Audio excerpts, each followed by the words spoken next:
How's it going, everybody? Kyle here from Best Wines Online. We're in the Best Wines tasting room with none other than Chris Blandy, CEO of Blandy's, one of the greatest, well, not the greatest, Madeira house. And he is live and direct here with us today to go over a couple of really phenomenal wines that have just released, a couple that we'll be featuring here at Best Wines. So right now, sticking out, we do have the Malmsey. Now, for the folks at home that may not know a lot about Madeira in general, Malmsey is actually there's a perception that people aren't quite sure whether it's the level of sweetness or whether it's the grape variety. Can you elaborate a little on that? Malmsey is the English translation for Malvasia, which is the Portuguese name for the varietal. And the varietal produces a rich style of Madeira. And when I mean rich, we're looking at about 120 grams per litre of residual sugar. And that just happens naturally in the vineyard, like the correct harvest time, the appropriate harvest time. There's that much residual sugar remaining, or it happens in the vineyard, but it's also happening during fermentation.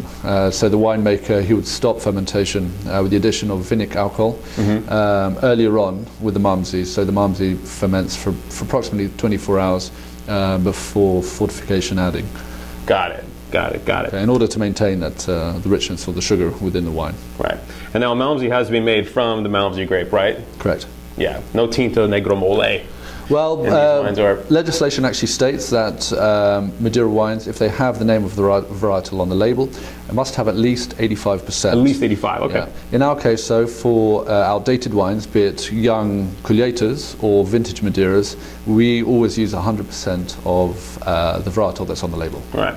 Now these Colheitas, these are essentially vintage dated Madeiras, correct? So is there, now based on the style of the wine with the fortification and the aging process, everything that goes through, are there certain vintages that are better than others with regards to the base material for creating these wines? Like what conditions are there that you would not be able to do a Colheita style wine?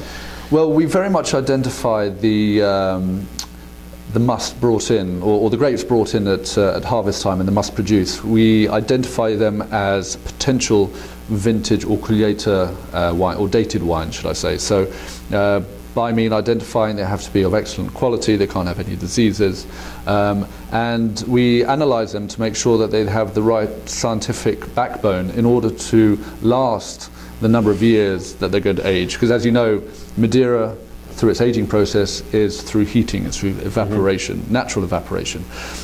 So we have to make sure that the wine has enough stability within it and a dry extract in order that it can last the aging process. So we identify them, but of course over the period of the aging, I mean these Colheitas, they are baby vintages, they have approximately 14 to 15 to 16 years in cask. We have to ensure that the wine will hold up for those years, for those number of years. And every year our winemaker does an analysis of these wines. He cask samples all the dated wines that we have to make sure that the wine is still has the potential to finish up as a vintage. Many of these wines that we have in front of us today will actually still have wine in stock to be aged and bottled later as a vintage. Got it. Got it. So there you have it. So the Colheita is kind of like a preview of a vintage Madeira, in other hand. Exactly. Even though it comes from a particular vintage. Correct. So, right on. Well, we really appreciate the opportunity to preview these, and we will be previewing them again and again and again here at Best Wines. You should do the same. Thanks, Chris, for coming by and talking about the wines. Thank you. Cheers.